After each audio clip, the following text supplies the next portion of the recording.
Welcome back to my channel name is Divya Radapaka vlogs. And ఇంకోటి ఏంటంటే views అయితే వస్తున్నాయి అండ్ సబ్స్క్రైబ్ చేసుకున్న వాళ్ళకన్నా చేసుకున్న వాళ్ళే ఎక్కువగా చూస్తున్నారు వీడియోస్. ప్లీజ్ సబ్స్క్రైబ్ చేసుకోవచ్చు కదా. ఈరోజు టాపిక్ ఏంటంటే అండ్ న్యూ మామ్స్గా మేము పడే టార్చర్ మామూలుగా ఉండదు. చూస్తున్నారుగా, వినిపిస్తుందా? యాక్చువల్గా ఏమైందంటే ఇద్దరు కిడ్స్ ఆగు చిన్నారి, ఒక కిడ్తోనే కష్టం అంటే ఇద్దరు కిడ్స్ అయితే ఇంకా టార్చర్ ఉంటుంది. అండ్ అమ్మో, ఇంకా 3-4 మెంబర్స్ ఉన్న వాళ్ళ మదర్స్కి అయితే అమ్మ ఇంకా టార్చర్ ఉంటుందేమో మేబీ, నా ఎక్స్పీరియన్స్ ప్రకారం అయితే. సరే, వాడు స్కూల్కి వెళ్ళి ప్రశాంతంగా ఉందాం అనుకున్న టైంలో మన అమ్మగారు స్టార్ట్ చేస్తుంది అల్లరి. జస్ట్ ఇల్లు ఉడిచిన పైన పేపర్స్ అన్ని కవర్స్ తీసుకుపోయి డస్ట్బిన్లో పడేసిన. ఇంకా మిగతా చెత్త కూడా ఎత్తనే లేదు. ఆలోపే మన అమ్మగారు స్టార్ట్ చేసేసింది.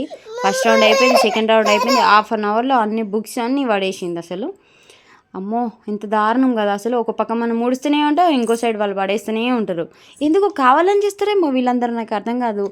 ఈ అమ్మాయి కిడ్స్ని అందరినీ ఏం చేస్తాం, ఏం చేయలేం. We love kids. హ్యాపీ.